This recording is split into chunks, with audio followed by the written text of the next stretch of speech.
हम यूपीएससी के पिछले सालों के कुछ पेपर्स हैं उनका ट्रेंड एनालिसिस करेंगे पिछले 4 सालों का कि किस सब्जेक्ट से कितने क्वेश्चन आए हैं। ठीक है, आपको कौन से सब्जेक्ट को अच्छे से तैयार करना चाहिए।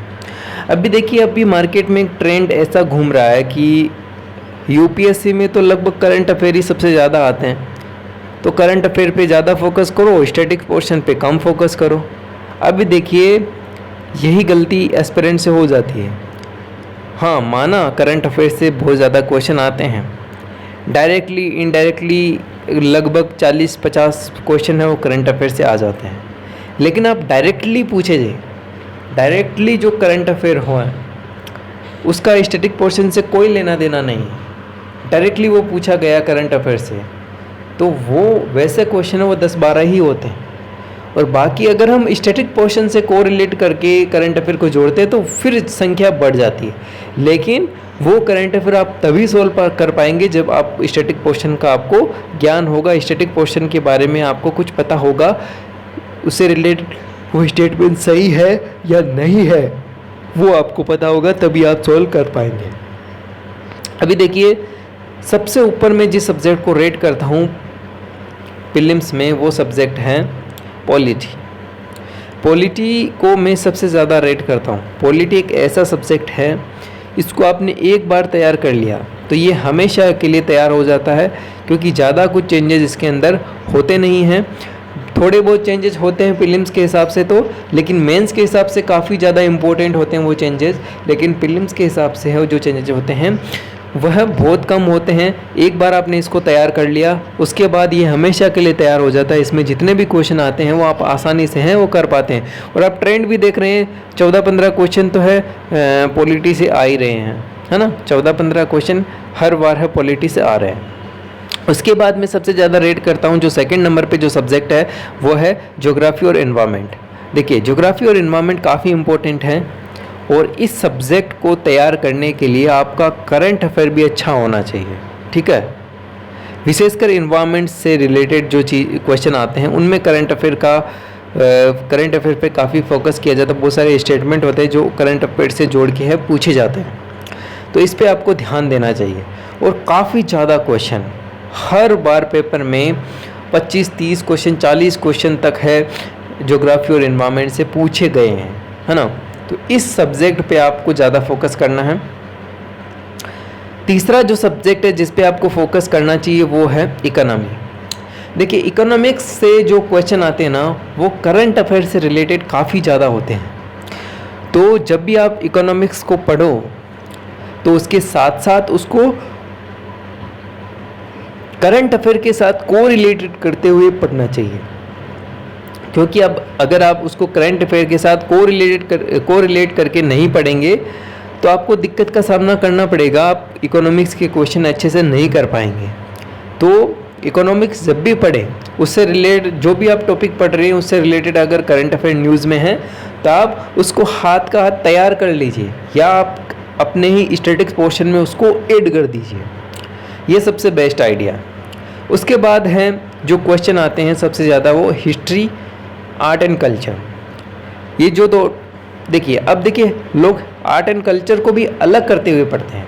अब भाई, आर्ट एंड कल्चर भी हिस्ट्री का ही पार्ट है।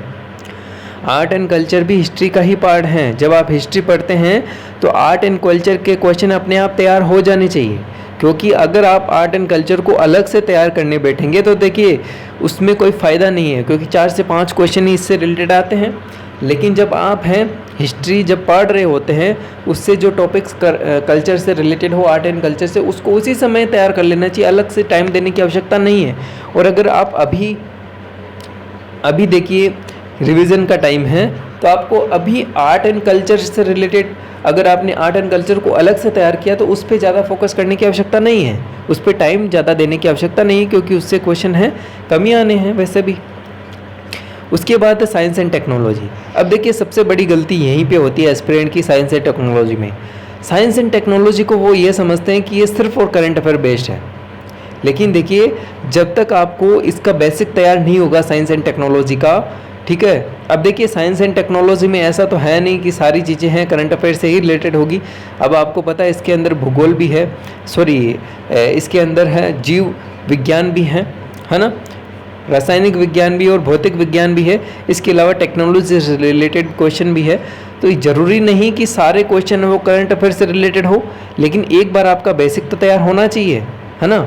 तो ये हमेशा गलती आपको नहीं करनी चाहिए साइंस एंड टेक्नोलॉजी को लेके, क्योंकि बहुत बार ऐसा होता है कि कुछ क्वेश्चन ऐसे आ जाते हैं जो डायरेक्टली हैं स्टैटिक पोर्शन से रिलेट हो साइंस एंड टेक्नोलॉजी के हो, और कितनी बार ऐसा भी होता है कि करंट अफेयर से रिलेटेड भी है वो क्वेश्चन, लेकिन आपको स्टैटिक पोर्शन का उसका स्टेटमेंट सही पता है तो आप उसको है करेक्ट कर पाते हैं। आपको क्वेश्चन जो एलिमिनेशन के थ्रू आप जाते हैं उसके अंदर आप हैं उसको राइट कर पाते हैं। उसके बाद आती है करंट अफेयर्स की।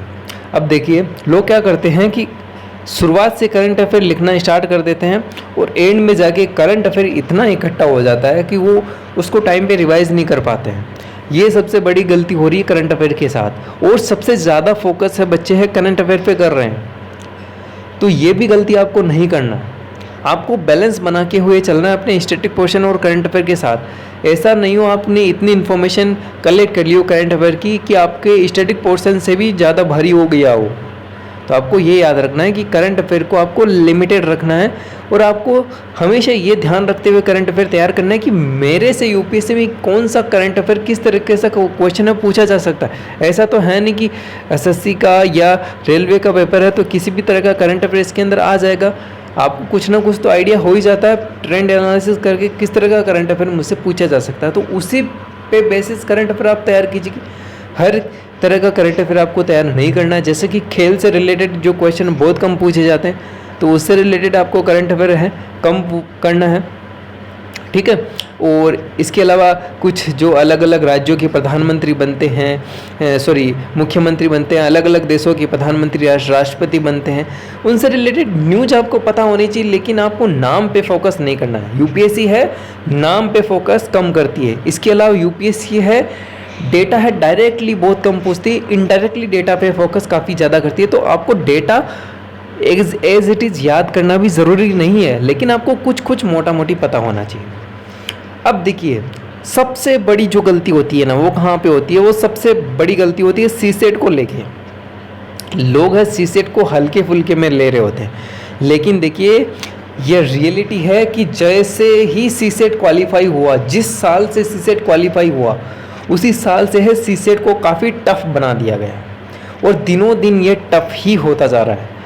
लेकिन आपको ध्यान रखना है कि सीसेट को आप बिल्कुल है न्यूट्रल नहीं छोड़ सकते। आप ऐसा नहीं कर सकते कि भाई मैं तो एग्ज़ाम में ही देख लूँगा, मेरा तो सीसेट अच्छा है, मुझे तो सब क्वेश्चन आते हैं रीजनिंग और मैथ से रिलेटेड। ऐसा नहीं करना है।